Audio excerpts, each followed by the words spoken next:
I'm back. Tegan's back, and we are doing another episode of Tarot Beyond Tradition. I think it was kind of by popular demand we're doing this episode. Today we're going to be talking about pip decks. It was very popular. I don't think it was necessarily on our plan to do pip decks straight away, but like y'all asked, we're happy to oblige. So yes, here we are we do have decks, so that's even better. We do, and 5 each again, right?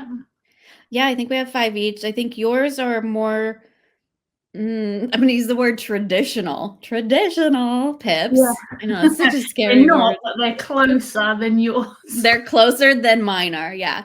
So it was interesting when we were talking beforehand, seeing what decks, because we do have a lot of the same decks, and we're trying not to show you all repeats so that you get a nice, variety. But we realized if you're real specific about what a pip is, we both, I think, struggled. What was your criteria for when you were looking at what is a pip deck? I think I started as close, even though we are Tarot Beyond Tradition, I knew I didn't have any traditional in terms of if we're talking about traditional pips, because I think of Marseille and the system.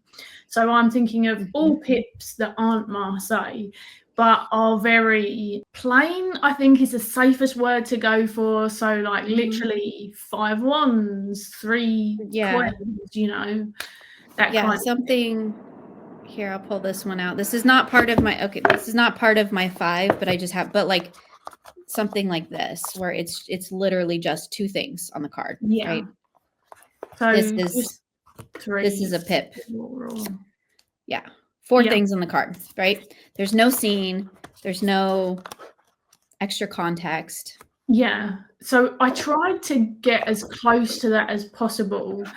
And even those ones, you'll see most of them, either they're not traditional suit items like the one you just showed, or they are, but they have like a color feature or a layout that's suggestive but not the same as Marseille. So I started that way, and then basically what happened unfolded in our conversation, which was like, oh, I've only got 4 or 5 that hit that, and then they started having either pips but still with like a little scene at the bottom, or I think even more so pips with, I think all of them are pips with feeling that I've got, but I think they start, some of my other decks, which are then the ones that you've got, because I've got a lot of them as well, they remind me more of spacious decks, minimalist decks. But if I suppose the pip bit for me, to make it quick, was I was thinking, can I see coins, wands, swords, and whatever, and mainly just that. So just it was like that was pips, and then they started to unfold into all of these other possibilities and types. Yeah, because the decks that when we were talking, so I specifically chose decks that sat in that they're like pip-ish, and we hear that term thrown around the community. So for anybody who doesn't know like what a pip deck is versus a more scenic deck, I think we used to say illustrated, but that's not a proper term, because all of these decks are actually illustrated. I don't think I have a single deck that isn't actually an illustration here on the table. But there's scenic decks are like the Rider-Waite-Smith, right? Where it's, or a lot of decks that maybe don't even necessarily have like the things on the card. So you've got just a scene. You don't even see a wand. You just know that there's a scene and there's a wand. It's the 5 of wands or whatever. And those are more scenic decks. A pip deck is more like the one I just showed, where there's not necessarily a scene depicted. Like the kind of the criteria that I use for, is it a pip? Could I tell a story based off this one card? With the one that I just showed, there's no story there. It just is. It's more like a playing card. And that's kind of how I looked at it, is it's more like a playing card deck, where it's just the 5 things or the 6 things or whatever on the card. And I can't, there's no scene there for me to really add that additional layer into it. And yeah, when we were talking about it, I only have a couple of decks that actually hit in that category. Several of my Insight Edition decks do, which is the publisher who does like the Labyrinth Tarot. This is one of my favorites. This sometimes we get into the discussion of lazy pips. Yeah. And I think that there are sometimes when people say lazy pips, it's actually not, they're not lazy pips, they're just traditional pips. I know that's an unpopular opinion, but I have one that like the pips aren't even fully on the card. They're like half cut off, but that's just a badly designed deck. It's not necessarily a lazy pip deck. That's just a badly designed deck. But Yeah. we use the term lazy pip, but I think what we mean is it's not a scenic deck. There's no scene to go along with it, but that doesn't necessarily mean that it's a bad deck, because I have a couple of those fandom decks that are pip decks, and they're brilliant and I love working with them. And even with that, with quite a few of my choices, there's still something that makes it not a traditional pip. There's still something like, I suppose I acknowledge that it's because I work with color and because I work with symbols. But because of that, I'm thinking of the decks that I've chosen, and I'm like, I still bounce off of those things when I use these decks as well. So there is still something else to most of mine, whether it is just color or the way I'm interpreting the layout of the pips. The thing I love about a pip deck is that it does not tie me into any one system. Yeah. It's not, you know, the standard Rider-Waite-Smith interpretation of the card. And with most pip decks, you can read it that way, but you don't have to. For me personally, that is the appeal of a pip deck. So I like kind of the hybrid-y, like the pip-ish decks. I like there to be a little bit of a scene, and some color to work with, some imagery to work with, but like don't lock me into the Rider-Waite-Smith interpretation, because that's not personally how I read. So I prefer it to be a bit more open. Like you say, there's quite, it's always going to come down to how people see it and build their own meaning. But there was a lot that we sort of found that stuck in that sort of middle bit, wasn't there? But it was interesting, because when I was listening to you talk and you were saying it doesn't hold you into the Rider-Waite-Smith, and I love that too. But what's interesting about at least two of the ones that we have, one that I've got in my 5 and one that you've got in your 5, is I know that they are Rider-Waite-Smith led decks in the book. So it's interesting that those creators were able to do that and still not lock people into it, which is interesting and fascinating and pretty impressive as well. Yeah. Oh, I think it's really impressive to be able to create. Well, art by its very nature is subjective. And I think it's kind of subjective as to whether or not it is a pip deck, because that's also subjective, right? Because each of us have our own term. Because we were discussing, like, is this a pip deck? Is it not a pip deck? Yeah, I think that people are going to have feelings about some of them.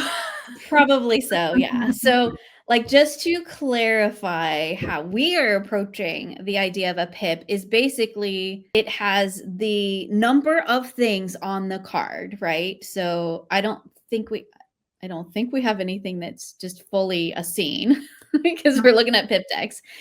So there are usually the number of things on the card. So you can like, if you took the titles off, that's kind of another way to look at it. If you took the titles off, would you know what card that is? So I think that's another way to look at it. But also, is the symbols and the items on the card, the suit symbols, is that the primary artistic anchor for the card, or is it the scene? Trying to sum up what is our criteria for, what is a pip and what is not, because it is all subjective, but I think at the very least it has all the things on it, right? I hadn't thought about that, but what you were saying, where if you took the titles off, then it's still very clearly 5 wands, 6 wands, 7 swords is very much, it's very much a key point through even, well, not all of yours actually. So that'll be interesting. I was going to say, I think there might be 1 or 2 in my stack that we might put that to the test, and that will be a good thing to see. Is it actually a pip deck? So there's a few that were like, we think it's a pip deck, but we shall see. Yeah, we're stretching beyond tradition, right? And a pip deck, it's interesting, I think, to think of a pip deck in the sense of tradition, because if you think about where tarot came from originally, out of playing cards and things like that. So in some ways, a pip deck is actually more traditional than an RW is. which is an interesting thing to think about. Yeah, because it's really just popularity, I think, that's changed the general sort of consensus or feeling, you know. Because I remember when I returned to tarot, it was at one of those points where pretty much all of the tarot books, even the ones that weren't guidebooks, were very Rider-Waite-Smith heavy, and it could have led someone who didn't know anything about tarot to think that there was just one type. Yeah. But like, and we haven't gotten into like Marseille, because that is a system in itself, and it has its own way of working with the cards. So none of the decks, although a Marseille deck is a pip deck in how it's presented, it does have a specific structure and meaning and all of that for the cards. The decks that we've chosen, I'm pretty sure for the most part, do not. Like, they kind of, like you said, some of them, they lean into RWS. You can find that there, but there's not like a set system in their like guidebooks is like, this is the one system you're following. Like, it's Thoth, or it's RWS, or it's, you know, Marseille, or whatever. Because those are the three main systems. Although Thoth and RWS come out of the same system, but yes. Okay. They come out of the same Golden Dawn, you know. That's a very unpopular thing for me to say. So, but true. But it's true. So I'm gonna leave it. But I see RWS and Thoth as being Golden Dawn. So when I look at tarot systems, I see Golden Dawn, I see Marseille, and then I see what is more of the weirdly unconventional, but also more traditional pips. And depending on the art of the deck, whether it leads into more traditional. Like, I would say the Labyrinth Tarot is a more traditional pip deck, because there are no scenes in the numbered cards whatsoever. The scenes only exist in the majors and the quarts. And then you have some of like these other ones that I have here that we're going to look at that are very scenic, actually, but the pips are still the main focus of the card. I am intrigued about, because I always learn something in our chats or think about something in a new way. And then when I go back and read all of everyone's comments, great comments, really thought-provoking, I'll be really interested, like, will we come to a name for the ones that aren't, they're so loosely pippish? Like, are we going to come up with a new name as a community for what those— That would be exciting. Yeah, that would be exciting. I don't know, because we, like, part of this is, so none of our discussions are planned for the most part. We have a very loose idea of what we're going to talk about. And then 5 minutes before we come on stream, we're like, okay, let's grab this and this and this. And then we just go. So it's an evolving conversation. And then when we get like the comments and everybody else participates in it, it's really exciting to see what comes out of that, because definitely some of the comments have made me think about things in a different way. And that's part of the whole, I think, great thing about discussions like this is we, like, Tegan and I are not coming on here saying this is what makes a pip deck and this is the end all be all. We're just like, is it a pip? Let's talk about it. Like, is it a pip? Is it not a pip? How do we feel about pips? I love pips. And for two people who love pips or pippish decks, we came to a very quick conclusion. One, our collections are very similar. And two, we don't have as many as, at least as close to pip as possible as we thought we did. We have most of what we have kind of exists in that middle ground. What do you think of what we have is your most, because you have more of the traditional, quote unquote traditional, which one of those do you think is the most like traditional type of a pip? I think, I'm hoping you're going to agree with me, because obviously you know all mine, and I went Cursed Auguries because that is my favorite pip deck. My absolute favorite pip deck. And it's the best example as well, along with the one obviously you've just been showing to the side, the Labyrinth one, of what people feel are lazy. I'm sure I've probably called them that at some point. Oh, I've definitely used the phrase lazy pip, but but more so out of my own, like, it's our own projection, right? So for me, let's get rid of course there's all majors on top. It's me going, I don't like the way they're laid out. Pretty much, But yeah. I love this deck still. So Me too. it's really just It's that. it's So such a good pip deck. there is some layout, but I would argue whether you're using, in my experience, whether using numerology or using another system to lay on top of it, I don't think all of the layouts fit any one particular system, which is what makes it feel the most pippish to me. But there is, I think, in that deck, one of the reasons I really like that deck as a pip deck is because there is, as we talk about pips with feelings, there's Yeah. feeling. There's feeling in those pips, even though it's like 5 wands. But if you look at the arrangement of the pips, like how they're arranged, like the 4 are spread out and you can see different angles of them, and then you've got the others all clumped together. Like there's meaning in that, but it's Yeah, not you lost just to have to any be really interpretation. patient. Yeah. There we go. There's another apple one. Yeah.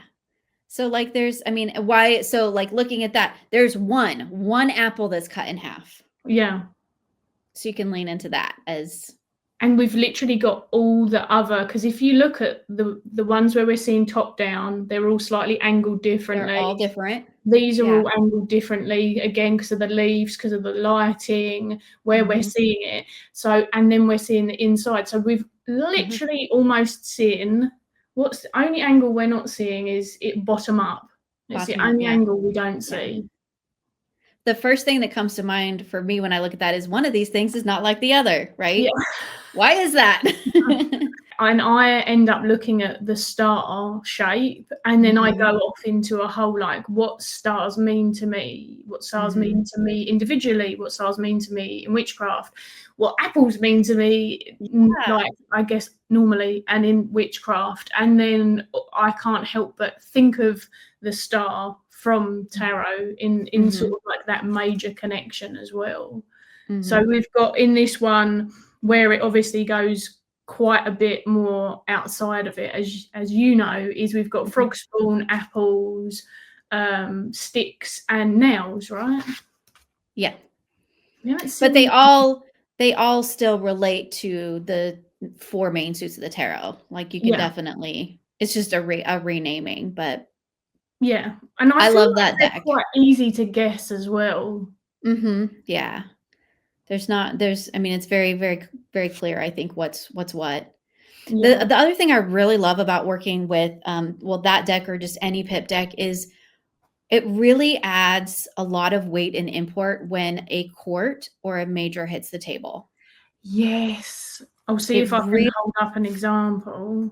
Yeah, it really makes those stand out. And if you think about the structure of tarot, is in the way a lot of us approach it is like the majors are kind of like those big overarching themes, right? Yeah. And then you've got the minors, which are kind of like the everyday, right? That's the mundane. And so it makes it really apparent when you're working with a pip deck. When those big energies hit the table, you know it. It's not lost in all the other scenery of, you know, these really heavily scenic illustrated cards. I think that's really cool. It's really only the courts then that become a lot more sort of stand out, isn't it, than the and then I think it depends on what kind of pip deck it is, because I think arguably in this one, can I find a call?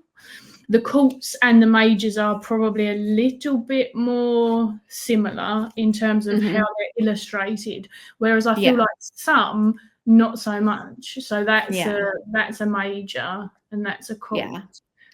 Like if you took the titles off that, you wouldn't necessarily know the court from the major without like really looking at the symbolism, you know, if you're just like looking at it from a distance. Especially because the animals cross over, because there are definitely frog courts as well. But what is interesting is then you get into how it's in this particular deck, at least I suppose, it's linking, how can we not think of the suit of cups and the frog spawn when this emperor is literally got frog spawn all over their back and everywhere else.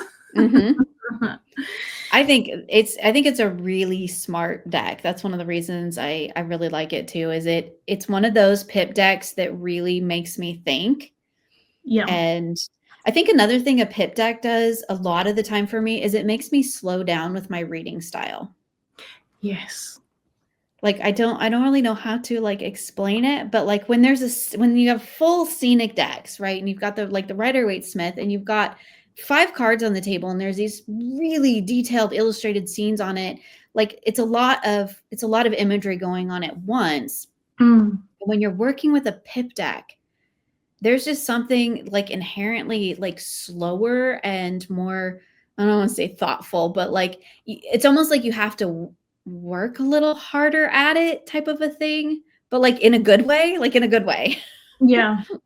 It's, I guess for me, with what you were saying about the visuals, I know for me it's less it's kind of less emotionally evocative, but again, not in a bad way. Right. Yeah. Because the thing is, especially just to get onto like a card that can go one of a zillion ways depending on the system and also the like representation. Some 4 of cups, as we know, are very sort of like solemn, I want to say, and cut off emotionally, and that's depicted visually. So it's even in like the way that I read cards, if I see that visual, it's very hard, and I don't choose to ignore that visual or how it's speaking to me. And then obviously if you get a really chirpy 4 of cups, it has naturally a different, and I feel like some of these, it's just like you say, it's a lot slower. It's almost like less assuming, less provocative in that way. Yeah. I think pip decks are great for like really emotionally charged situations. I love a pip deck for that because it takes you out of that.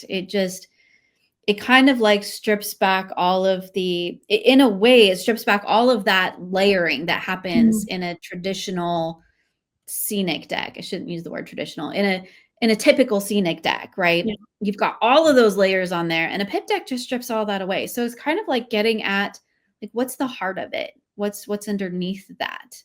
And that's one of the reasons I love a pip deck, is because it really does strip away. Like sometimes you want a deck to really reflect like you're feeling right. Like I have rage decks, right? I want that deck to reflect the amount of rage that I'm feeling right now. But then there are other times when I realize that's not helpful, right? Yeah, I need to step outside of that. Too much.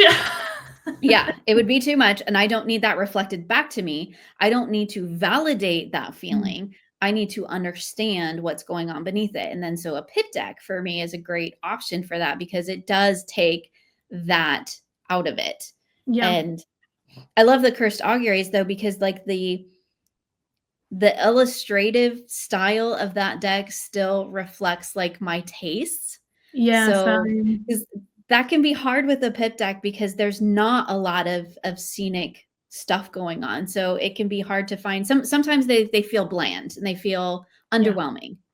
And that one to me doesn't. I do believe that one is out of print currently, but it does come back every once in a while. Yeah, it does. And it's intermittent and it's not something you can sort of be prepared for. But I do know someone who was saying to me, it's out of print, it's out of print. And then they got in touch with me, like, I think it was like a year later, and said, it randomly came back in print again. Yeah. I got mine a couple years ago on just one of those random print ones because it was one of those decks that like it got away and I really wanted it for a long time. And so if like it does come back around if you're patient usually. But I think it's a beautiful, like it's my favorite pip deck, I think, of all the ones that I have. I'm gonna say it's a toss up between another one you have with the Antique Anatomy, but yeah, that's like my clean favorite. Because like I have like 3 copies of that deck, so like clearly, it's a favorite too. Yeah, like it'd be a toss up between those 2. Yeah, I have 2 copies of the ephemera, and then I have a copy of the original, which I thought, oh, I'll get that out as well, and then I realised it's more in line with your selection than it was. It's not as pippish, the original deck, as the ephemera is. But yeah, Cursed Auguries is in. I've got 2 out of the ones that I chose that are higher than that for me. But to be fair, they're like it's in the top 3, and it's a solid. You can tell why I like them when you see the others. because there's a common, I guess, I don't think it's edgy because it's just my taste and it's your taste, but I think they, to a lot of people, have just a slight bit of edge one way or another with what they include. There's a definite thread between the aesthetic on them. Which is we have the same aesthetic basically. I mean, we both love the same thing, so that totally makes sense. So I'm trying to think what I have that is like, let's go with this one. Let's go with this one. Because I'm thinking that the Ophidia Rosa is, of the 5, because I've got the Pip-ish decks mainly. Of the 5 that I have here, I feel like this one is probably the closest to being a like Pip deck, because that's a court. That's a court. That's a 10. So this deck, I think, is, when we're talking about, it's a challenge for people because it is not obvious in this deck what suit we are in. And it is also not obvious like how many things, because this one is the 7 of Pentacles. And it's got 3 foxgloves. It's got 3 plants. So, but this I would consider a Pip deck because there is no scene being depicted here. And some of them are easier than others. Like this one, is there 5? There's 6. There's 6 branches on this card. So I've been on a whole adventure with this deck. This is my second copy of this deck because the first time I got this deck, I was like, I don't get it. I don't know. I don't know what to do with this. I love Pip decks, but I don't know what to do with this because that's an ace. I see at least 2 different stems there. Yeah.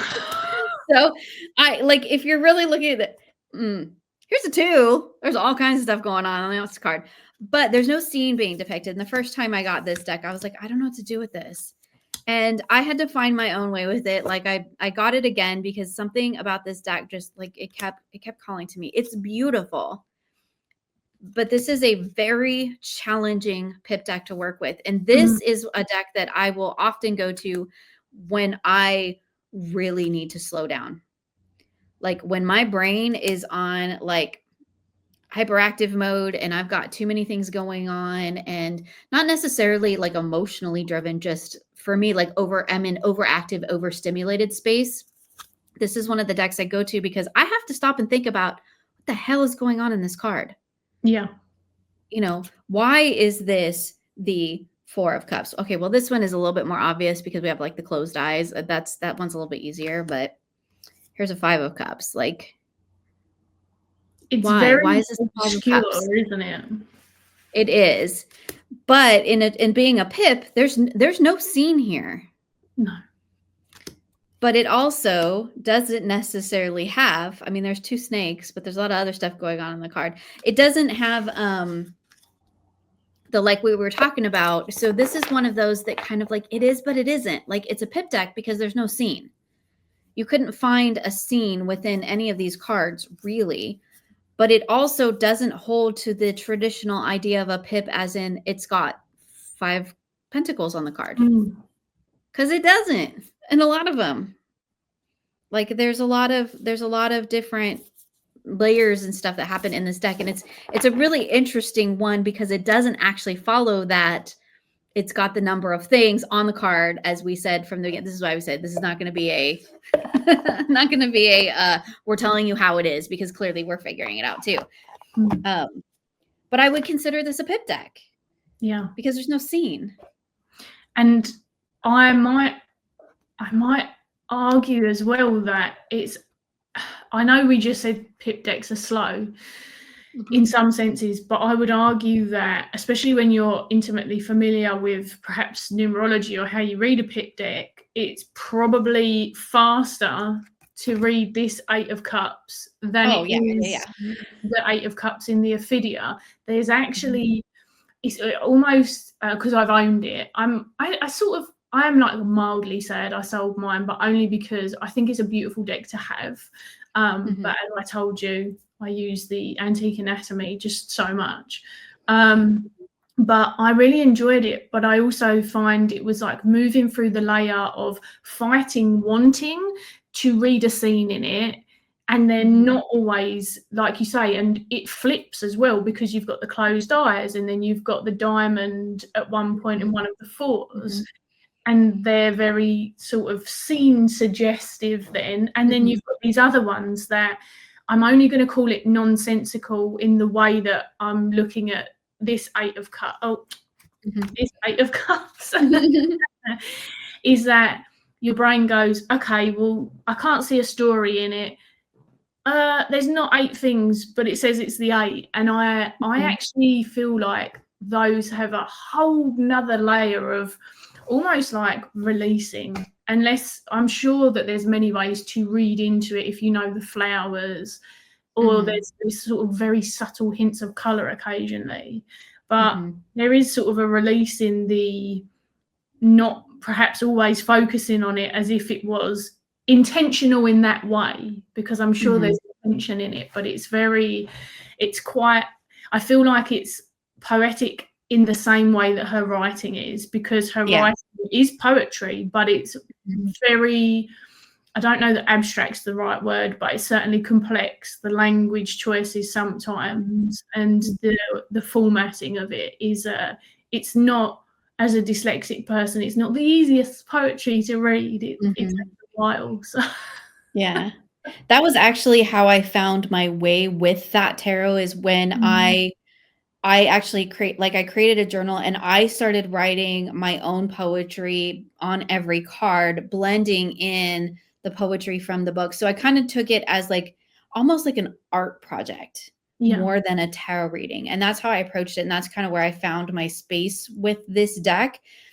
But it really did take me a lot of work. And of all the decks that we have, I feel like that one is furthest away from what we define as a pip deck, but it's still a pip deck. So like we had the Cursed Auguries is kind of like the closest into that sort of traditional interpretation. And then the Ophidia Rosa on the complete opposite side of that, but you wouldn't call that a scenic deck. No.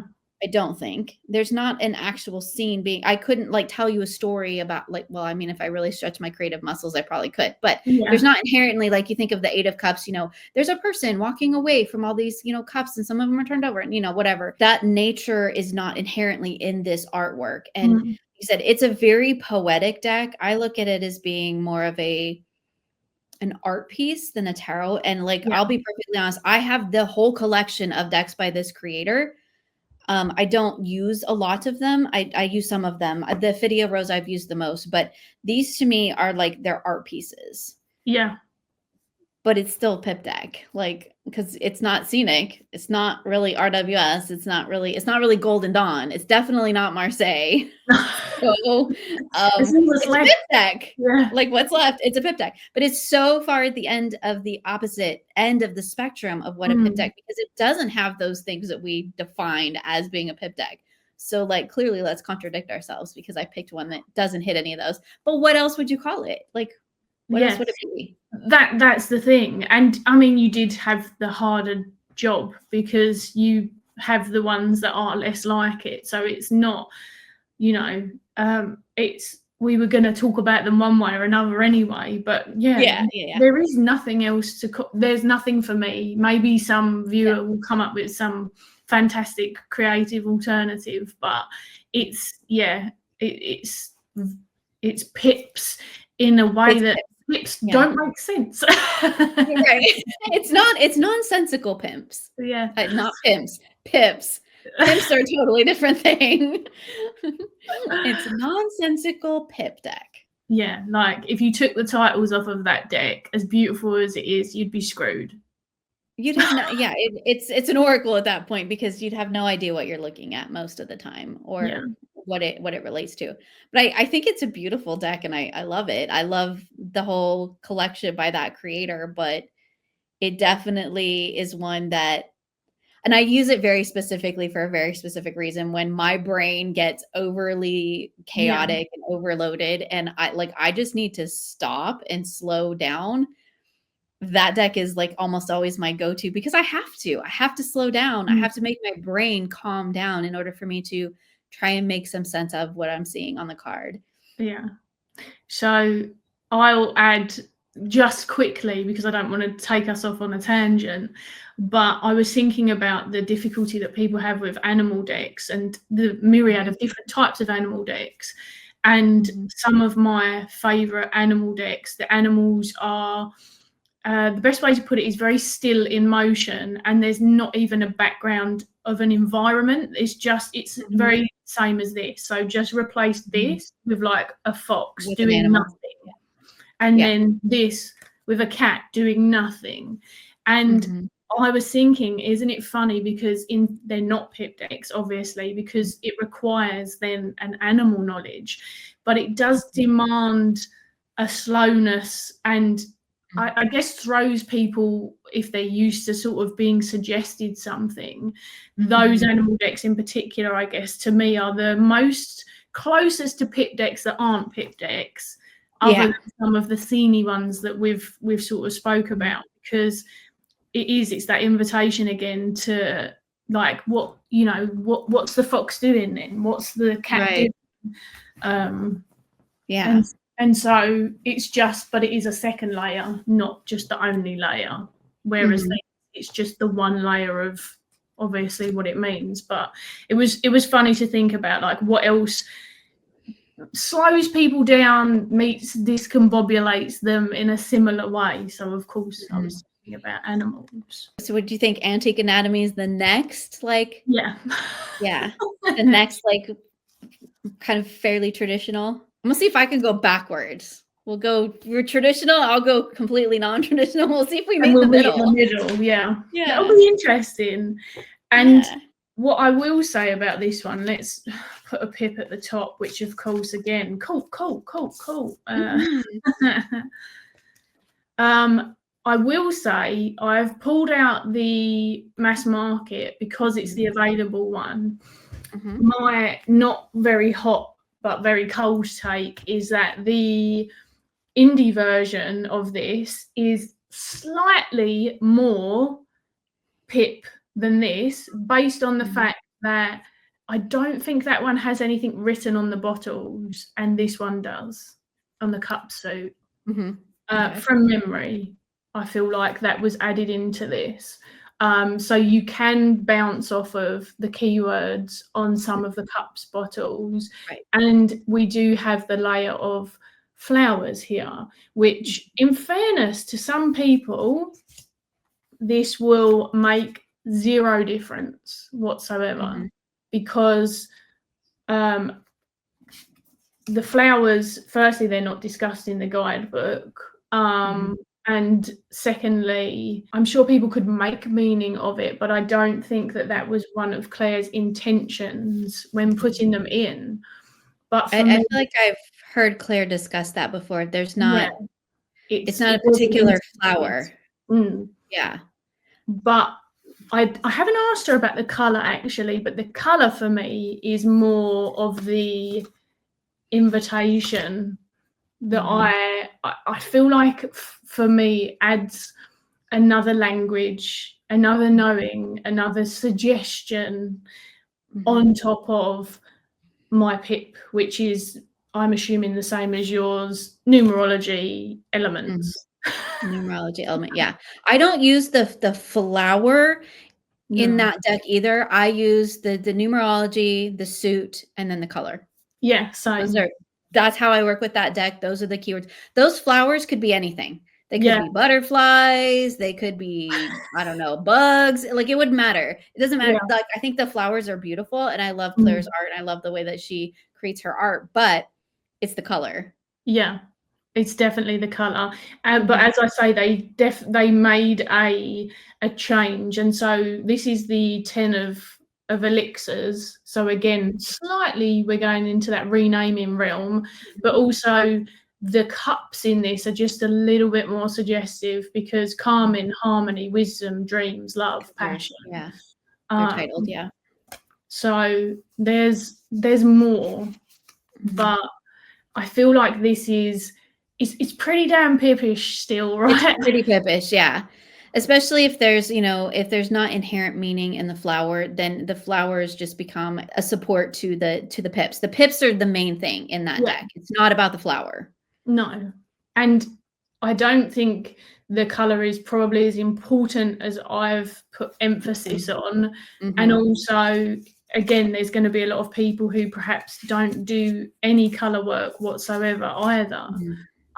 So we've got obviously layouts, but I know from comparing that these are not Marseille layouts. But there is meaning in the layout too. Yeah.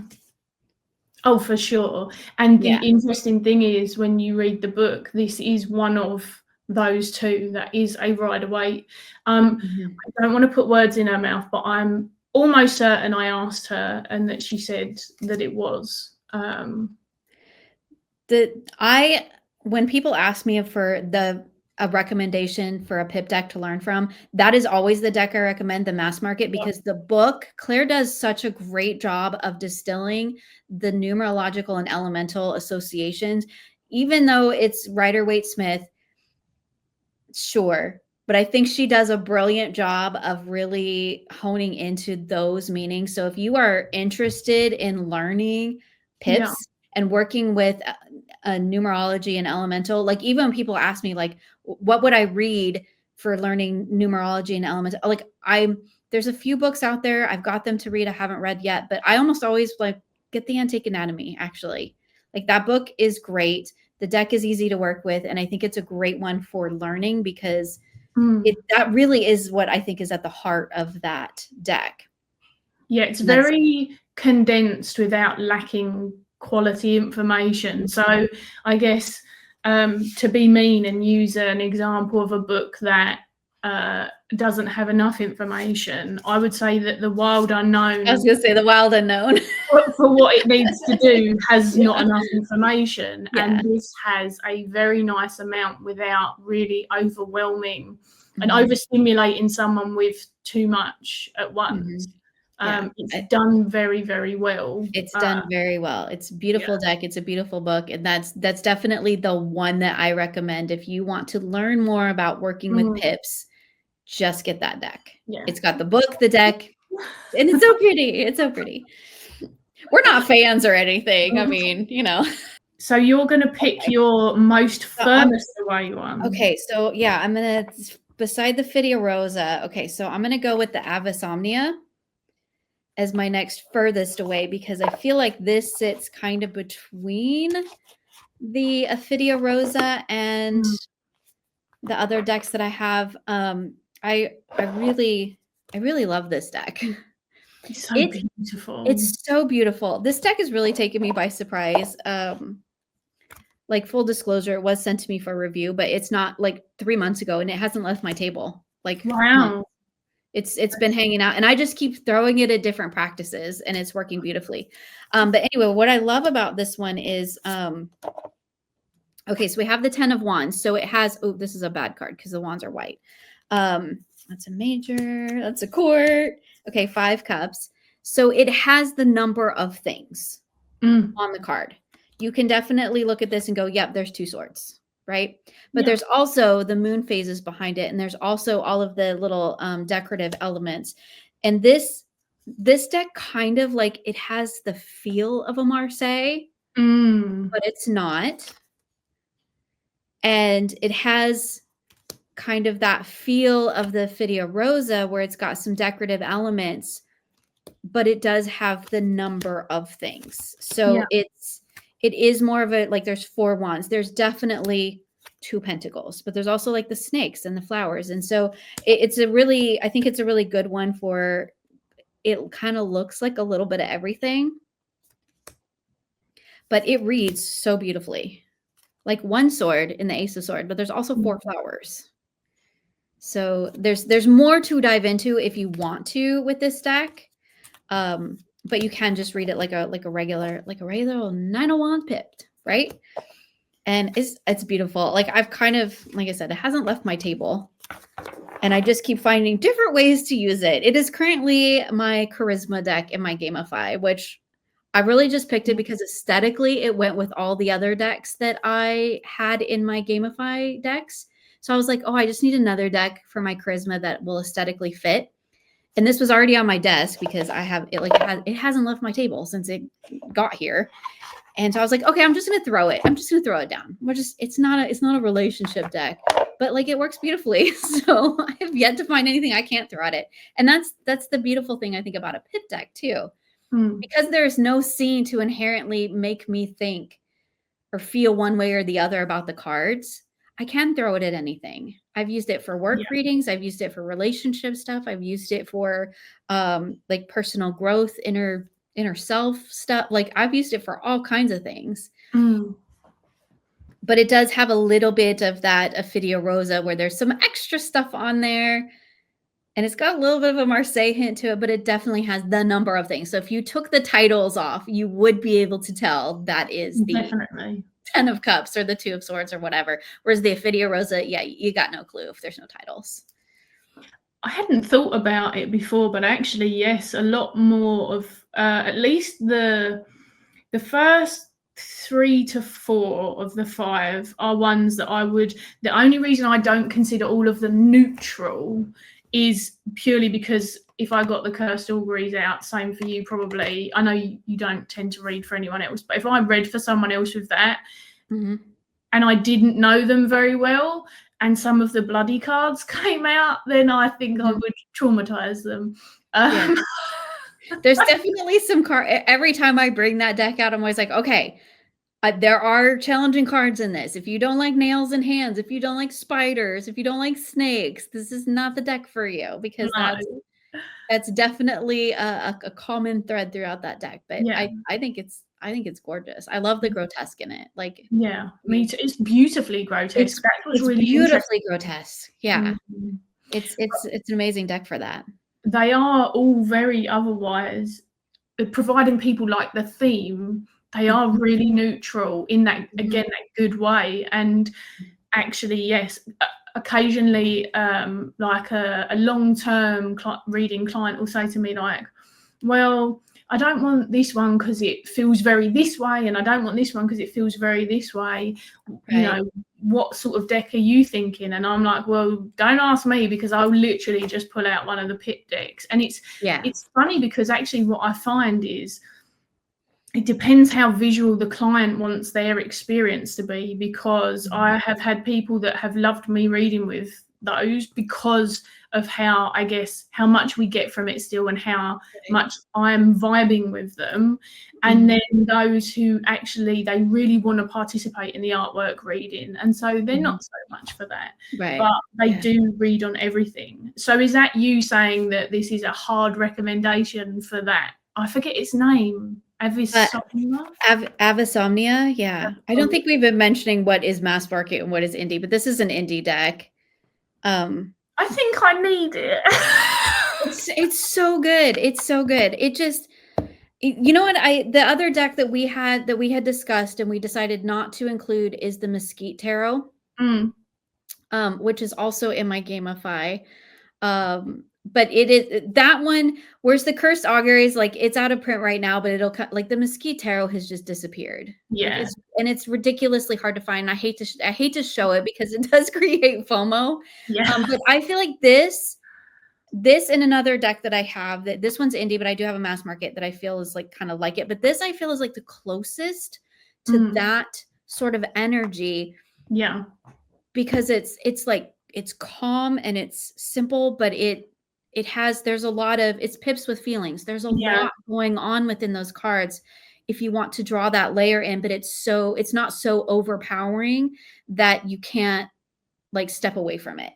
Like, it's really hard, like when you get like that 4 of Cups that you were talking about, when you get a traditional sort of pixie style 4 of Cups, it's really hard not to read that as something a little more melancholy, or you know, it's hard not to get into that emotional state. But when you pull a deck like this out, there's those extra elements if you want to add, you know, in some layer in that with some of the additional elements on the card. And I think this one in particular, the additional elements feel intentional to me. They don't feel like they're just thrown in there just to be thrown in there. Whereas The Ophidia Rosa, I'm not sure. To be perfectly honest, I'm not sure if that was actually intentional or you just thought that looked pretty. And like, Yeah. I'm all about the aesthetic, so I'm throwing no shade for throwing things in that just because they look pretty, because I do it all the time. But I feel like with the Avis Omnia, I feel like it's intentional. What's in there is intentional. It's there for a reason. It's not just taking up space to look pretty. But I feel like it's a good kind of similar to the Mesquite Tarot in that sense of that it has kind of the same sort of like energy to it. They have similar color tones, and they're sure, both yeah. very, again, I use this word loosely, meaning more the artistic, but they're very clean. They're clean, they're simple, they're minimalist. Yeah. Nice. I keep trying not to pay attention to that one because ever since you've had it, I'm like, And it was so I didn't even know, like, really know about it, and then the yeah, creator reached out, and I was like, "Oh, well, okay, that's that." Like, let me just be superficial for a minute. That is totally my aesthetic. yeah. So, yeah, I'll try it. Oh, I'll give it's it a got try. the face. I'd have said yes as well. I was like, the face is Yeah. good. Let's go for it. Yeah.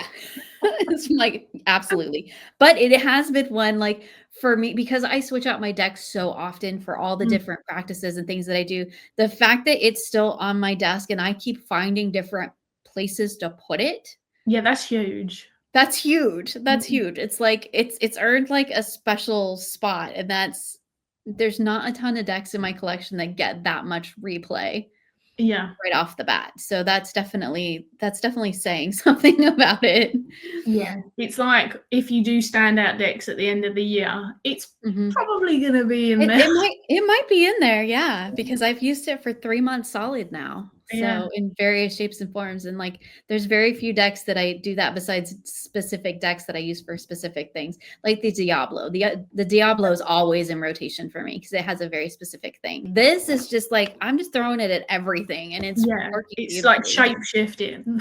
Yeah, it's just like, I will do it. Throw me at anything, I will do it. So, I should try it in place of the Diablo and see what it does, just for the hell of it. Like, The Diablo deck will really, sit in the corner and sulk. it will, yeah. I feel like, "Ah, that's my job. Don't take my job away from me." Yeah, that was a total tangent. Fun though. Okay, what's your next deck? So I'm going to say that this is, again, we're slowly starting to, I wouldn't say saunter, but they're gently sidestepping further and further away. Mhm. I think is fair to say. Now I'm like, is the other one? I'm just going to roll with it. We're going to go with this one. So this is the Marigold Tarot. Mhm. Oh no, shiny. Shiny. It's okay. That's How okay. We can weird. still see it. This is there we go. I was going to say this is linen cardstock. So this one looks a little bit less like that because of the hands, but there's hands in all of the rings, whereas the others, where the hell did I? I'm just That going to one, give up. You can see yeah, it. we can see it. Yeah, we can see it. That one has a little bit of a Marseille flair to it. Yeah. That's another one that's kind of like, I feel like it, although it aesthetically is different, I feel like it kind of sits in that same Avis Omnia space. Yes, and that's what I was thinking. I thought actually maybe I should have picked the other one first, because it's a No, I little think it's great. but and so then we've got the cups are like basically decapitated skulls. Yeah. Yeah. So the rings are the pentacles, and then, but I mean, to me, this is still very, very pippish. And I suppose you're sort of dancing around with it because there are layers. They can be suggestive, and here we've got liquid, so it's moving, and I think it's like it reminds me of how the Marseille is gently suggestive, but in a different way. But there's still not too much going on in them. There's a lot of specific symbolism. Like if you read her book, it does discuss the flowers that are chosen, the type of blades that are in it. There's a lot of intention in that deck. Yeah. Yeah. so this 3 is really dicing with a similar 3 to shaping as the Rider-Waite-Smith or the I always forget how to pronounce it. Is it the Solar Busca or I can't. Someone had commented saying that was the one that had the 3 of swords first. Yes, yeah. Which is I true. think that's where Pixie took her inspiration. Yeah. But unfortunately for that deck, it is the lesser probably popular now or known. Yeah. Yeah. I barely see anybody with it besides actually the Solabusca itself. I haven't seen any modern decks that similar to that. So I think the rings are where it gets way out of the rings. To me, they sit in sort of a different space to the other 3 suits as well, because that's the wands. And then it's like you've got the concept of the fingers being crossed. They're a little bit more scenic, but it's still a pip deck. Yeah. But again, like you say, I mean, what else is there going on in it? And I think that's probably where non-traditional comes in quite a lot. I just wanted to hold up 2 different examples, and of course I can't find any. Here we go. Is that like the one card you're looking for is always at the bottom of the deck? This deck, I mean, again, this is my second favorite pick deck, and then it's the Cursed Auguries. I freaking love this deck. I've used it so much, but I think I wouldn't say that it feels like it doesn't have continuity to me, but I do recognize that those 3 suits, the others, or maybe at least 2 of them, are a little bit more what we would recognize as a pip. And certainly the rings, occasionally the cups, they get, if I showed you that, I'm not sure, or if someone showed me it, I'm not sure I would expect to see these necessarily. Yeah, you wouldn't necessarily think it's a pip deck by those standards. Yeah. So there is definitely some other suggestions here, and we've got like the eye on the hand, and actually a sword on the arm as well. So it's an interesting one, but it's still got to be pips, surely, because what else is that? There's no real scene there. The rings, I think you'd have to know that it was the rings you were looking for, otherwise you might count the hands. But you could take the titles off of these. You could certainly still, I think it's the hands, they're quite suggestive. Of course. But I see what you were saying about your it wasn't the Antique Anatomy, it was the Cursed Auguries, about being like when you're really particularly stimulated. Even though I've said Antique Anatomy is like my favorite of all time, there is more space in this one for me because there's not the layer of color. I could see that. Yeah. That would be a great one for if you're feeling, overwhelmed or but it does chaotic or it does do that. Dang it. I was like, oh dear. It's Dawn's least favorite card. It definitely is like, it's my other skeleton deck, basically. It's hilarious that both of my pip favorites are skeletons, but there's something a little bit more grounding about this one, whereas I can still fly away with the colors really quickly in the Antique Anatomy. And so this one has really served me very well for when I've been like grieving or stressed out or just really like head noise, because again, some of them, it does take a lot of sitting with and looking at to move into something in myself, and also those layers of intuition that come beyond what we already know about numerology and the elements, because obviously that can still be quite quick, but then it's sitting with it to add to it, which I like to do. So and it is one of the ones where I feel like most of the time it's still a little bit more obvious what's a major and what's not. And I think it's quite considering I've worked with it for such a long time, I don't know if it's because it's the skeletons or it's that cultural layer that's so different to my own that it's really like sitting and learning something still in an interesting way. Like it's not just inherently something that I expect to see. Yeah, it's such a beautiful one. It is. It's lovely, but again, I think it's like you said. It's not. It's definitely a pip deck.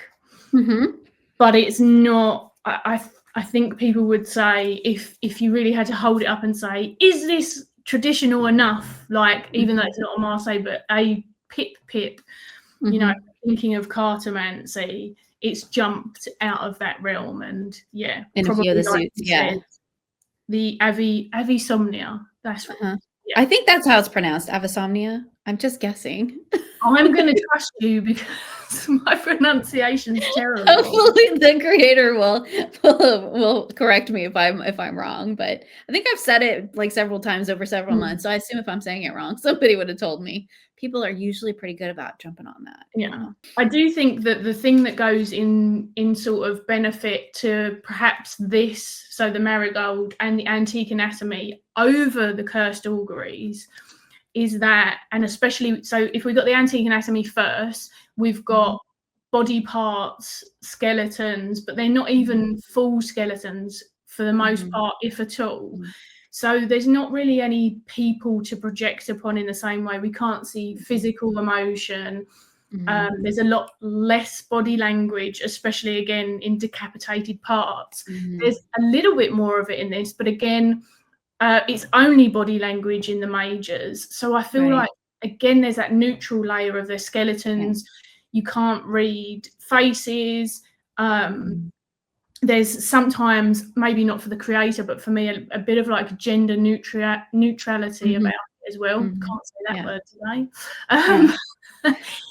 And I think the first auguries is a lot more emotive, I think, in the major. I was going to say the in comparison to the marigold and the antique anatomy, the cursed auguries, especially if you have issue with like nails through hands, spiders, snakes, that deck can actually be like, it could be really triggering for people. It's why when I show it, I usually give a trigger warning, because I know several people, they're like, I cannot with that deck.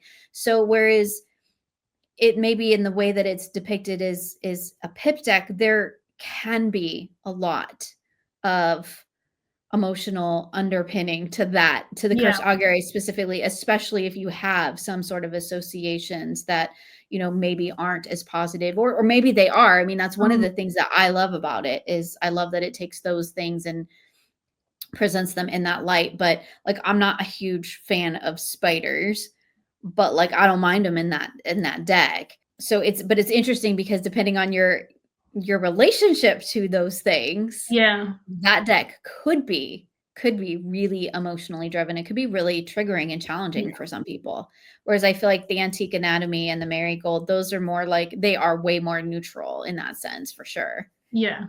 I tend to forget that with the cursed auguries, because I don't see it that way, but I know other people do. And like, because I was thinking, because you said, I like to give people trigger warnings, and I was thinking, that's because you're nice, because I'll forget and I'll be showing some whatever. I forget a lot too. And then I'm like, sorry, people. I didn't even think that, you know, spider in mouth might upset someone. I mean, my whole channel probably just needs to come with a trigger warning anyway, because you just never know. But yeah, that's an interesting one too, because I don't see it that way. So I don't think of it as being like emotionally driven in that way, but it certainly could be. And I do know people who are like, no, I could never with that deck. Yeah, same. So, I know more people that don't like it than that do so far. Yeah, same. It seems like it's a special kind of person. I don't know what that says about us, but it's a special kind of person that likes that deck. Apparently, if you like that deck, this is the club. You're in the right space. Welcome. Yes. We're weird here. We like it that way. So I'm going to start with the Raven's Prophecy. Oh, that's the back. The Raven's Prophecy. On my camera. Okay. It's one of my favorites. I'm just going to hold up one at a time, because this, I think, is starting to get into scenes in a lot of the cards, but what's going on in the scenes is up for interpretation. This is a great example of this, the Seven of Swords. There's a lot of like hands and stuff in this deck as well, similar to like the marigold.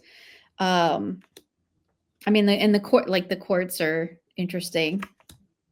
This is a great one. Courts are sometimes more pippish than some. Yeah, of the here's other the king.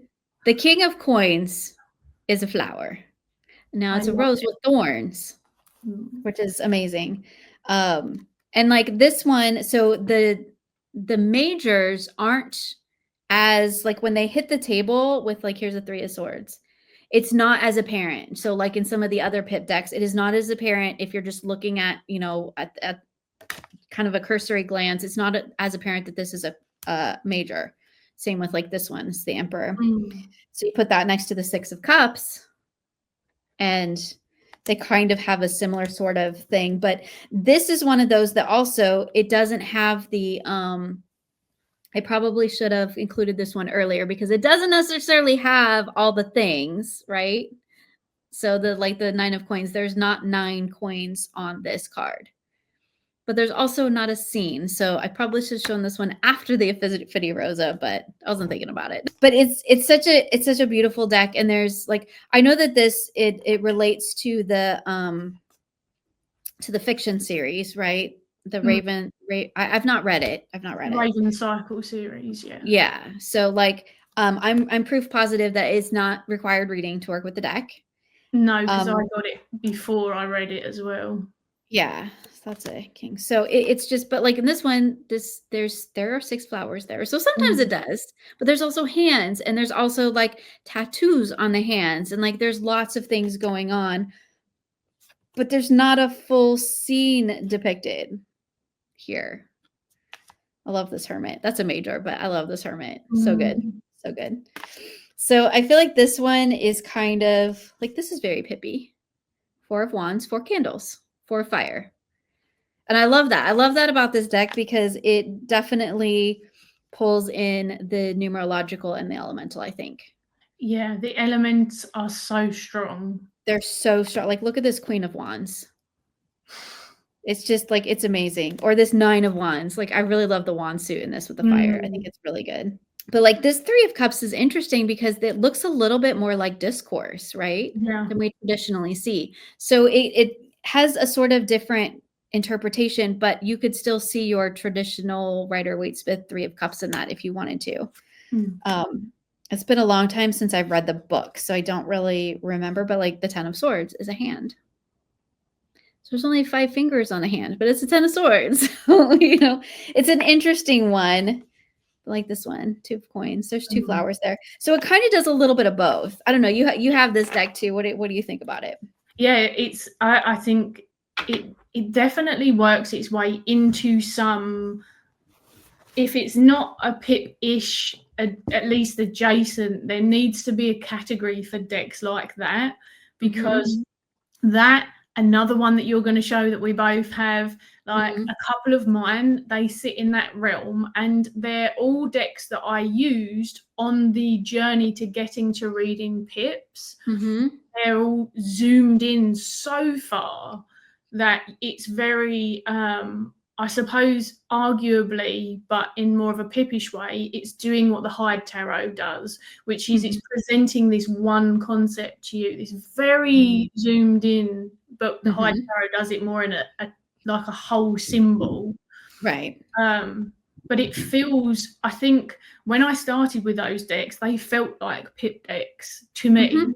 And I learnt the numerology with them, and I learnt the elements with them, and then I started putting it onto what I felt like was harder, so there was less to read. Right. That's how I jumped there from coming to doing like a hardcore Rider-Waite-Smith study for a set amount of years, and then they were like the decks that I traversed out into pips. And they're good transition decks. Yeah, they are. To me, I couldn't call it a scenic deck in the same way. Yeah, there's not a full scene depicted, but you could use the cards to tell a story. That's kind of how I I determine what is scenic versus what is pip. Is there a narrative? If there's Yeah. a narrative, and I could pull out a card and tell you a story about that card, then it leans more into the scenic for me than pip. But this one and the next one that I have, they do a little bit of both. So they're good transition decks for that. They really are. There is a narrative there. Yeah. It's loose, and but in the same way, like you said, it's very zoomed in on that like one thing. So like if you got that Queen of Wands, the narrative that you're going to tell is about the lips in the fire, right?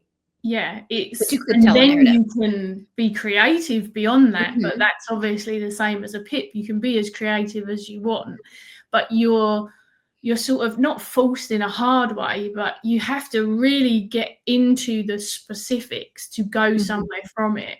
And I think I've only done it with a Raven's Prophecy. When I got it and I was practicing, one of the things that I did was if anyone followed me on Instagram back whenever it was, I would pull a card and I would try and set up a similar scene. So like I drew the thingies on my hand and took a picture. There's a page or a knight that's got a spade.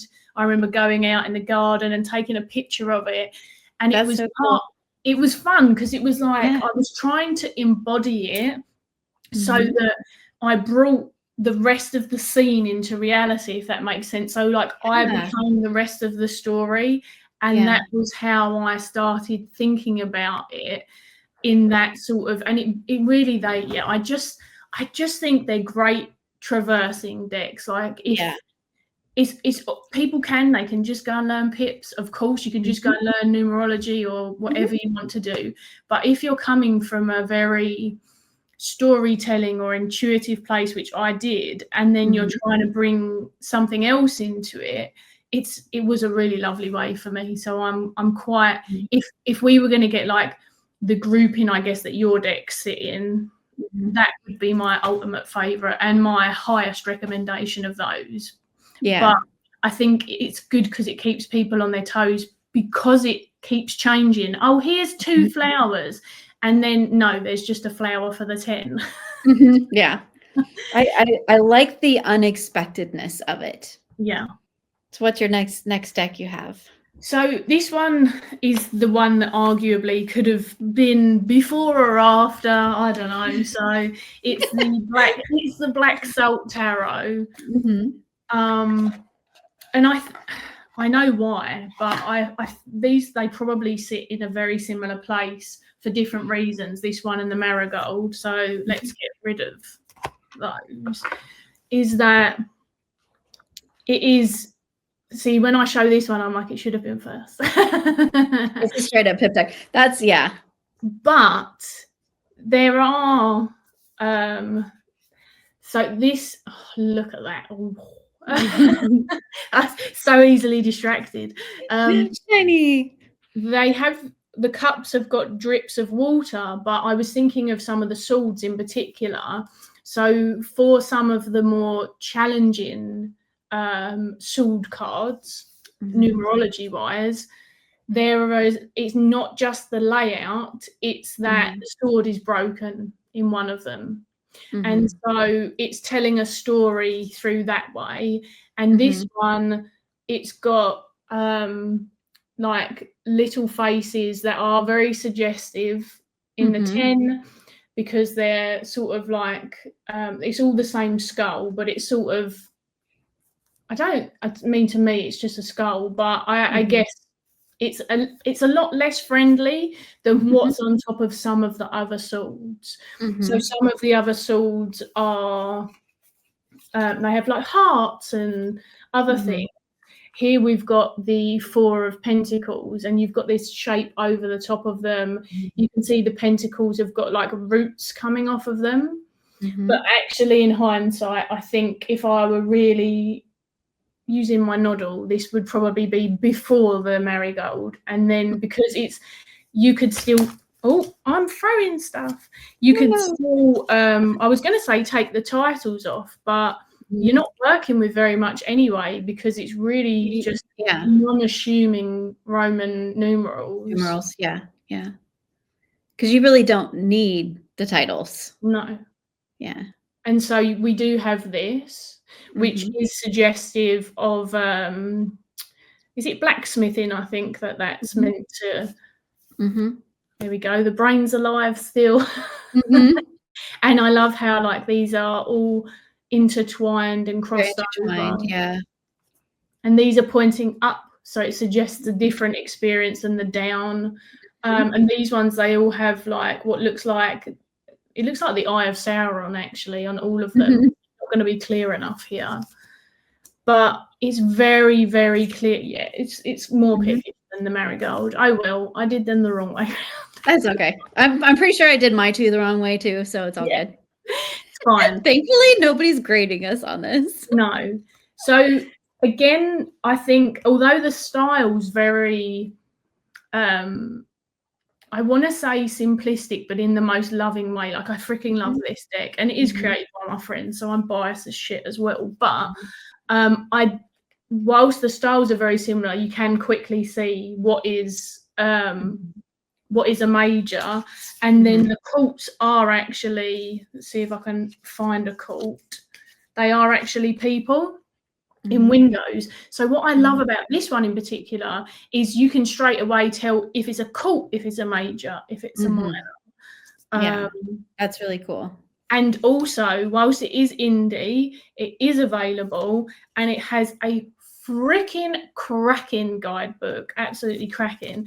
Now, it might, from memory, be less sort of just numerology elemental. It is more sort of story, meaning, and then the creator lens. But I do think that this is going to be, it's one of those ones where it's just a little bit more suggestive enough.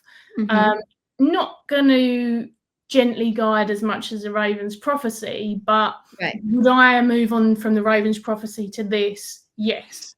And in fact, it's probably less confusing than some of the busyness of the Marigold. There's a clarity to that deck. Yeah. Is it one that you're familiar with? Yeah, it is. I actually just ordered the Oracle. So it's on its way to me. But that one I've been looking at and I'm like, do I need it? I might need it. I don't know. But I got the Oracle coming. I'm gonna play with it. And then it's so fun. I have the Oracle as well. Yeah. So it's beautiful. I feel like it's an interesting invitation, but again, it's not too fast because you look at it and there's 5, and okay, these 4 are down here, but this one's broken. Yeah, it's broken. It's up top, and yeah, that's interesting. So again, that's what is that all the kids like to say? Pips with feelings. Yes. It's definitely pips with feelings, but that's a fairly new thing. Yeah. In our tarot community language, pips with feeling. But it's very subtle because look, they're tiny, tiny little flowers growing off these pentacles and little roots. Yeah.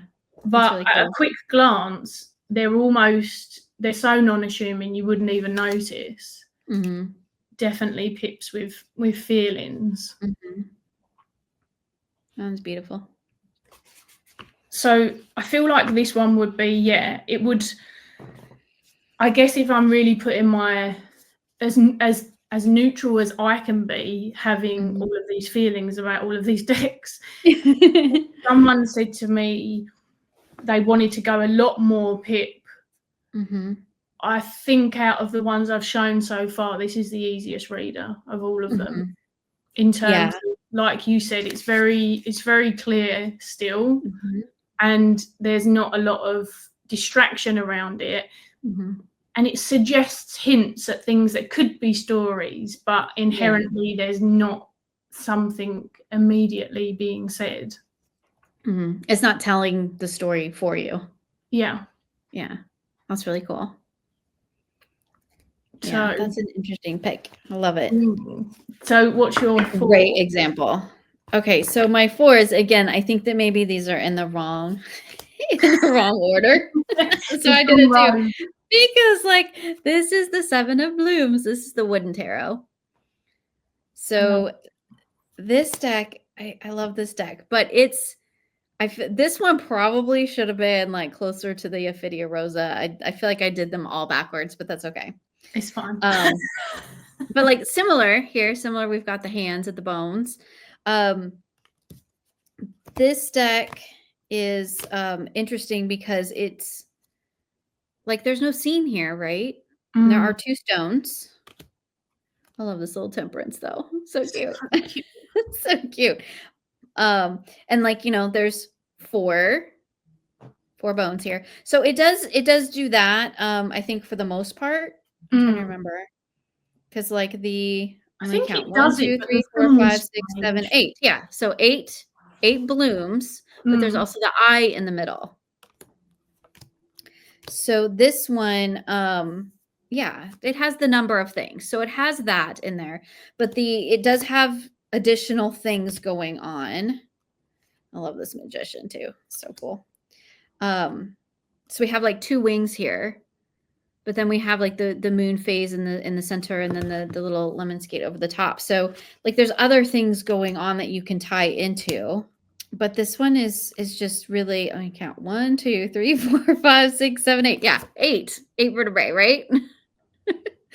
So I didn't really notice that. I really hadn't occurred to me with this deck because I don't look at it and count the things. That's a page. I don't look at it and count the things. So it never really occurred to me with this deck, but there is actually the number of whatever it is, whatever your symbol is. It's actually on there. It is another one where it's not necessarily as apparent between what is a major, what is a court. Let's see if I can do this. Major, court, and then a numbered card. So it's one of those that is not as apparent what is what, because they do kind of all blend together. This deck has like my favorite chariot in it. I don't know if I can find it. It doesn't matter, but it's an interesting. Oh, and I love the high priestess. But everything in this deck is like surreal because this high priestess with this whale, it's got like 3 fins on each side. So everything's like surreal and just a little bit left of center. This is another one of those decks that just really makes me step outside of like my traditional way of just reading. Oh, there's the chariot. I love the chariot with the snail. I know, it's so cute. So great. It's so great. It's such a great chariot card. So it's an interesting one because it's just like, it's weird, but it's still a pip deck because there's not a scene depicted here. It's just the bones.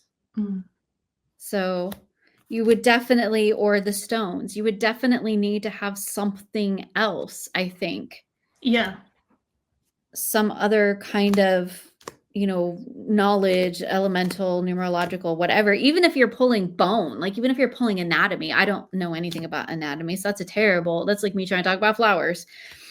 But I don't know anything about it. But if you knew about bones, perhaps you could pull that into, you know, that. So anyway, these are all majors. That's hilarious. Anyway, I think it's a great one, but it just does have the number of things. So I think it works in that way. But it's just like in the sun card, there's no face on that box. Like it's the sunflower.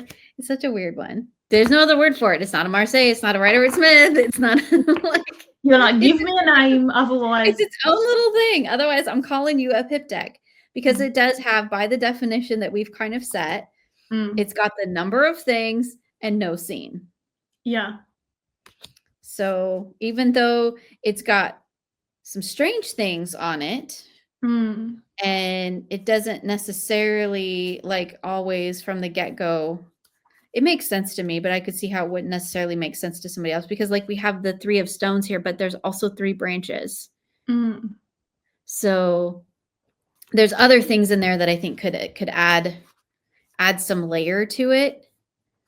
But it is pretty stripped down to be a pip. It's just kind of a weird pip. It's a different kind of pip because the imagery chosen is kind of like the cursed auguries, right?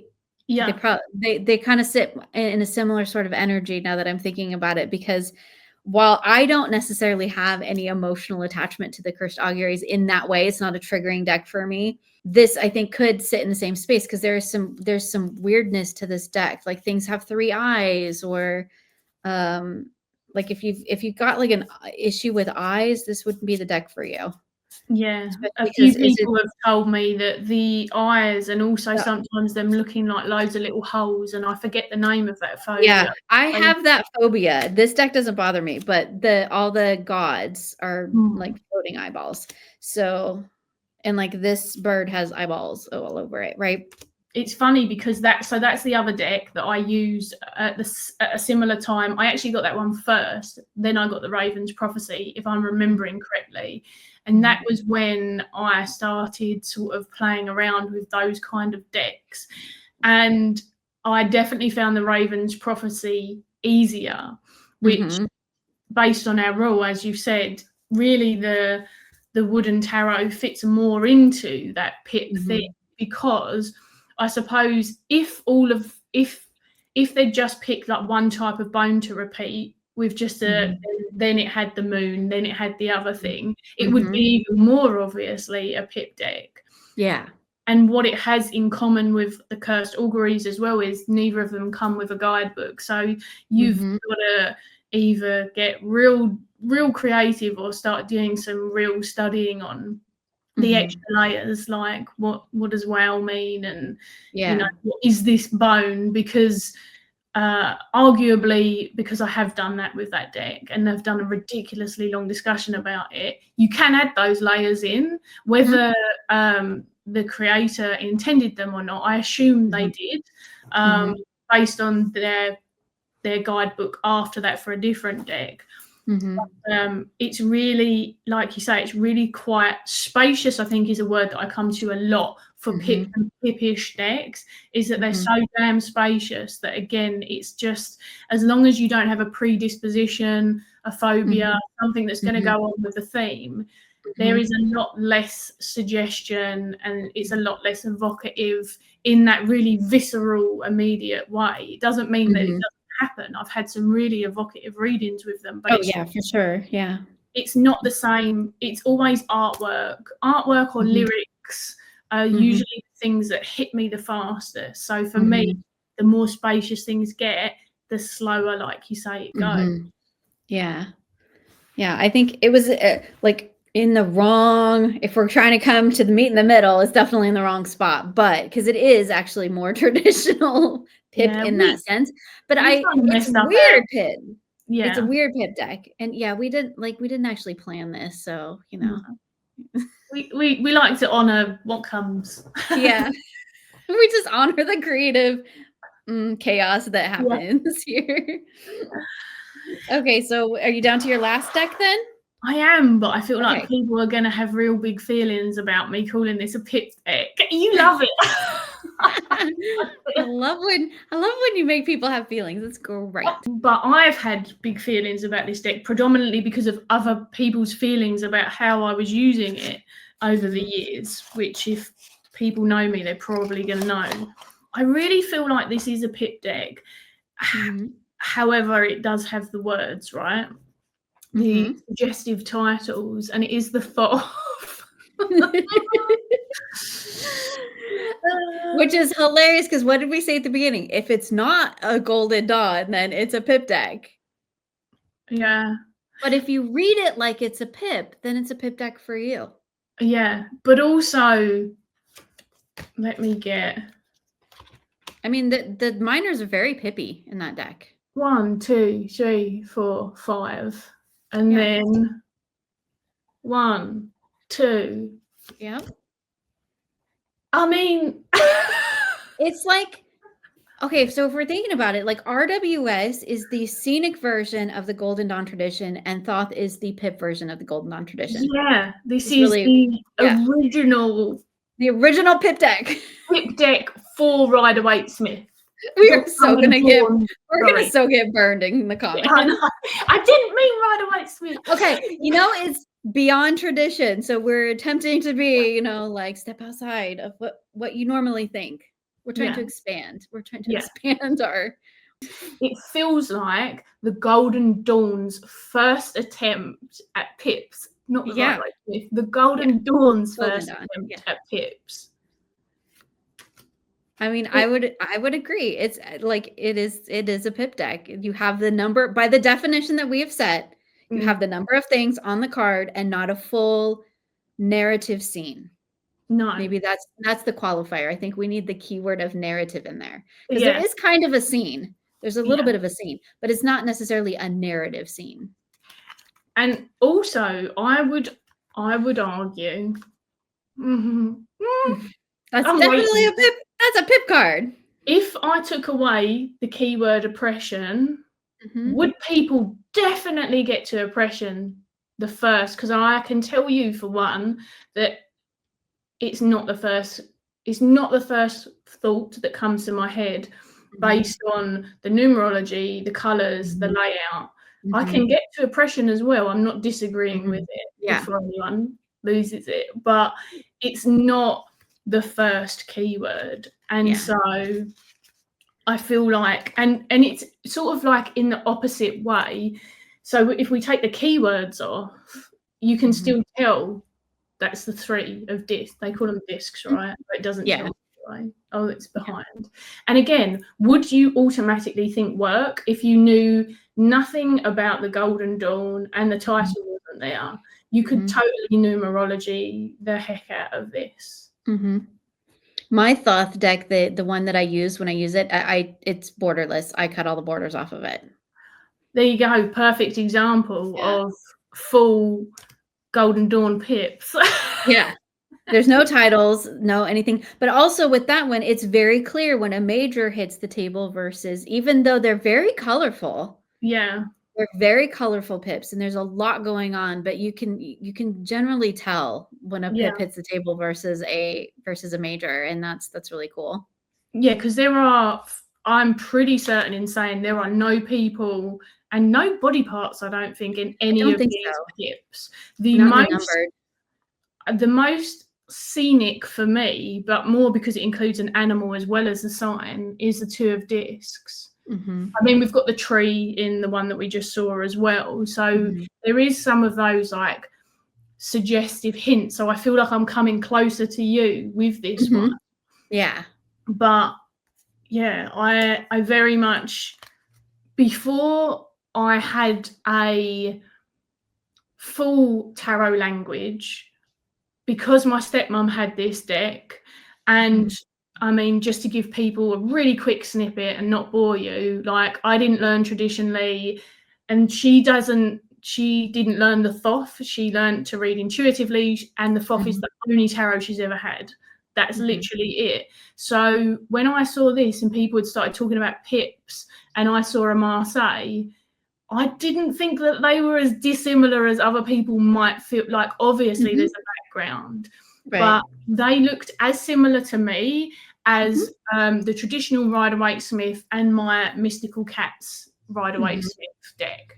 They don't look the same, but they're both giving the same system. And I didn't know that these weren't. So it's interesting to come at it without that predisposition, be able to look beyond the predisposition of like the people that might be going, this is a Thoth. It's just true enough. It is. But if you take all the borders and titles off it, it's pip deck. It's a Thoth pip. Nearly didn't say that. It's a pip deck. Yeah. So I know that it's the most out there of all of mine, which was really the idea between Dawn and I. And Dawn kindly let me have the easier ones because I didn't have very many others. Although I do have the wooden and I do have the ravens, but not the other 2. But yeah, it's I would encourage people to just think about the fun idea, because if we can read this very pippish deck in a different way to how we might associate other pippish decks, then again we return to that beyond tradition, in that we can make new traditions and new stories and new associations, which is exciting. It's fun. Yeah, it's fun. It's very fun. Okay, so I'm gonna meet you there with this one, the little White Sage Tarot. because this is, I feel like of all of the decks that going from the Ophidia Rosa at one end to what did we start with, the Cursed Auguries or the Black Salt, either one, like or Marigold Antique Anatomy, that side of things. I feel like this one kind of meets us in between because there is just the things, right? There's the 4 wands here. There is the 7 swords, but there is with this one, I feel almost like a scene being depicted with the pips. Because if you read like the little guidebook as well, the all the ribbons have color meaning, and I believe they're related to the chakras. Yeah.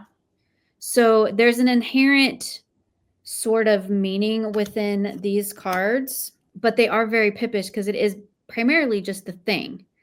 But in the arrangement and in the little ribbon layer, I could make a case for there is a sort of narrative-esque quality to these, particularly when you start laying them down in a reading. And this one is interesting because it's animals for the all the, I think the majors and the so majors and the courts.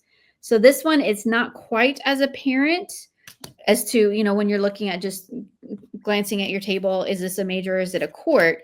But you can definitely tell the difference between the pips. Yeah. It's very clearly a pips. This is one of those decks that, like, if you don't have the, I know I said the Avasomnia, but this is mass market. It's like affordable and available. And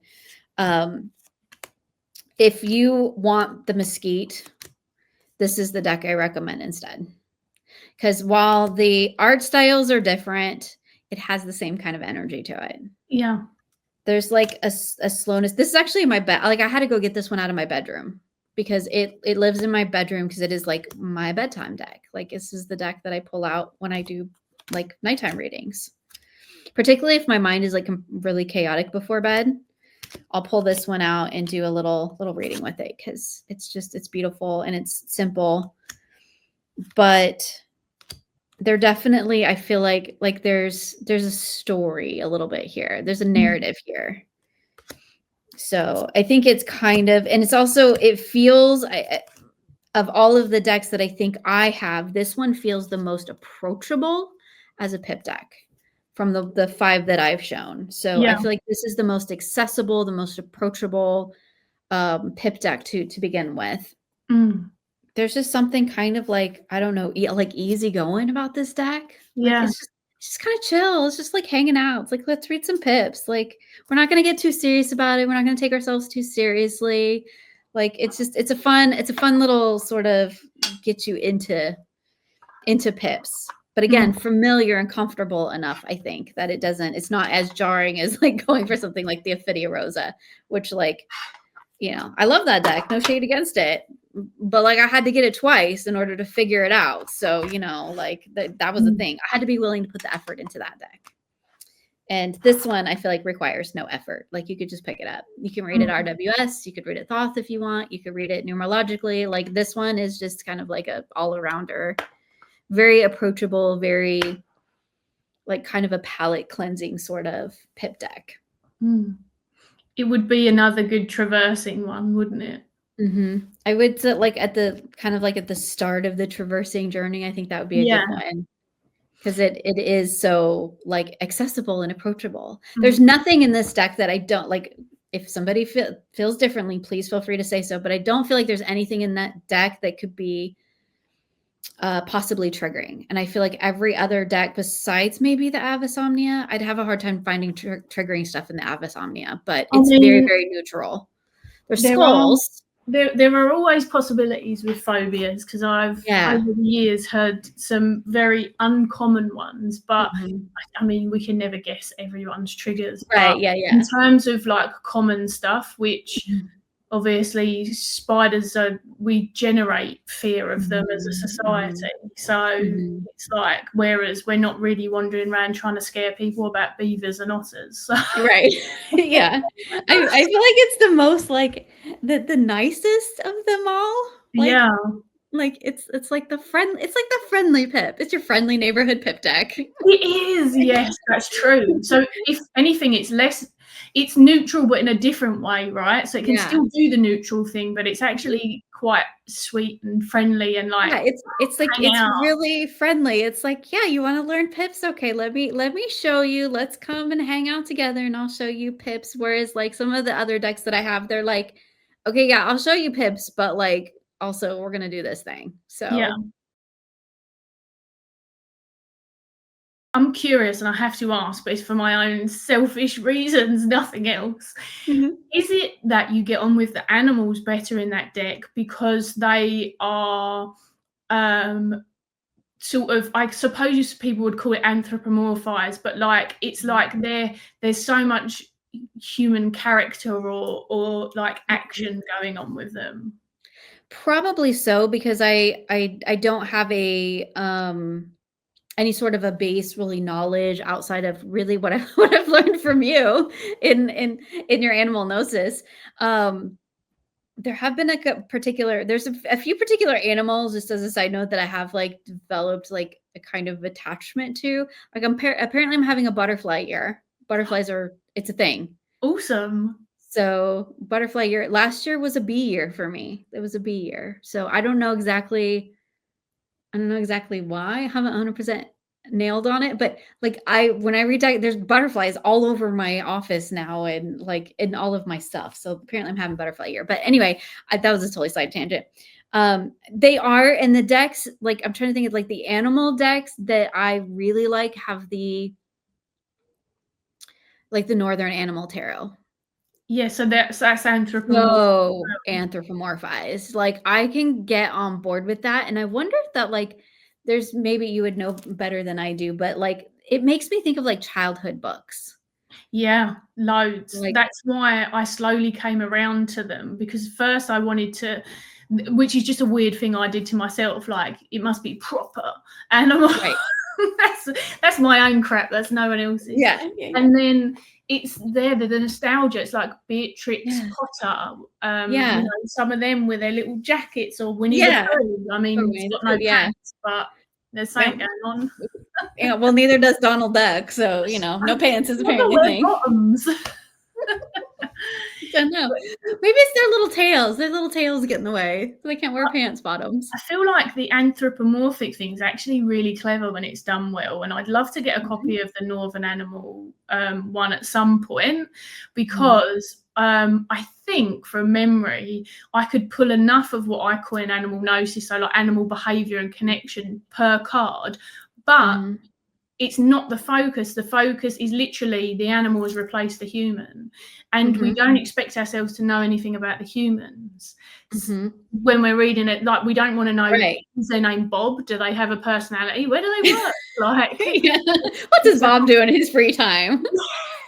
it's a whole What is different- Bob's vibe? Yeah, I must learn about Bob. That's basically what I do with animals. It's creepy. Yeah. Yeah. That's interesting too to think about that. I mean, I feel like I would be totally inept at really participating in the conversation, but I feel like having a discussion around animal decks as non-traditional would be a good thing. I would just be like, I will ask you questions. So maybe we do that on your channel.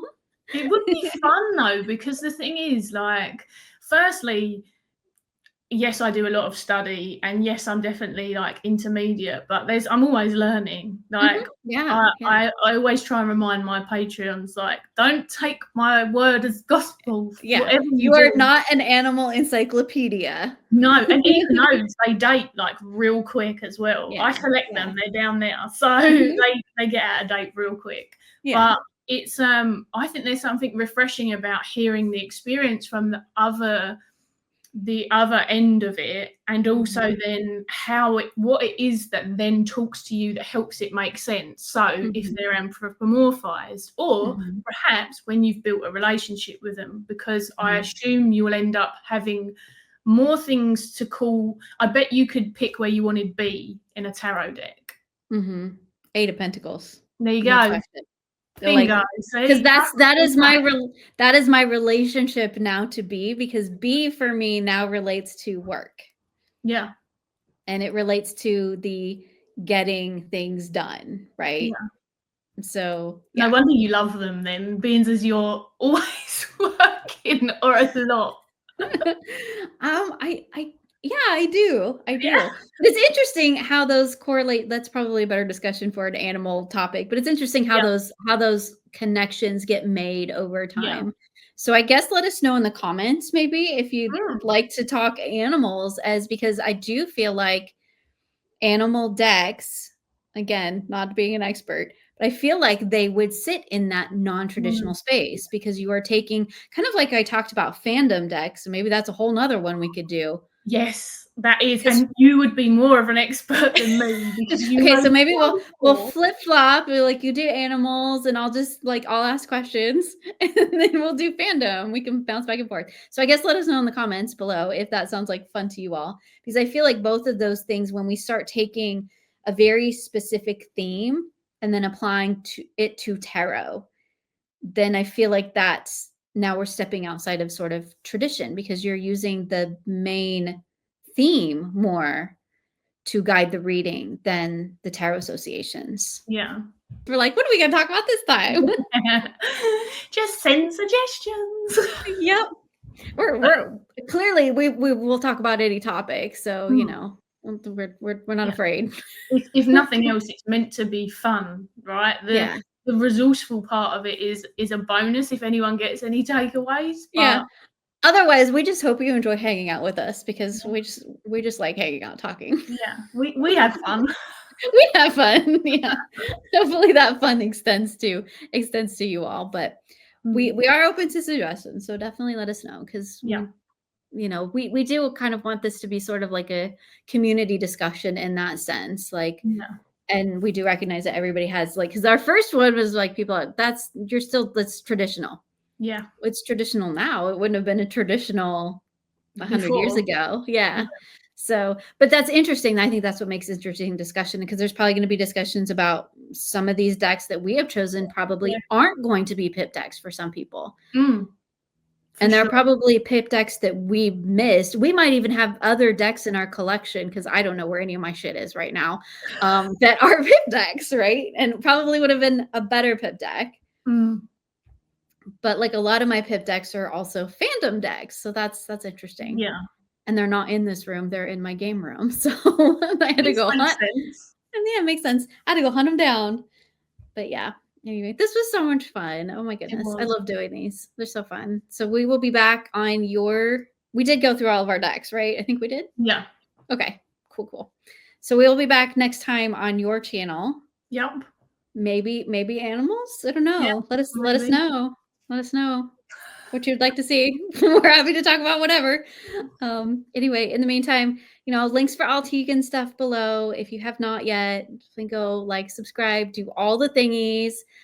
We both have playlists on our channels for this series. So if you've missed any one of them or just want to go back and watch us ramble for an hour or two.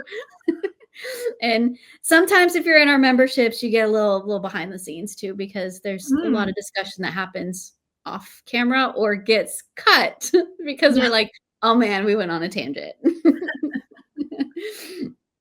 So definitely check those out. And I guess we'll see everybody next time over on Tegan's channel. Yeah. Bye. Bye.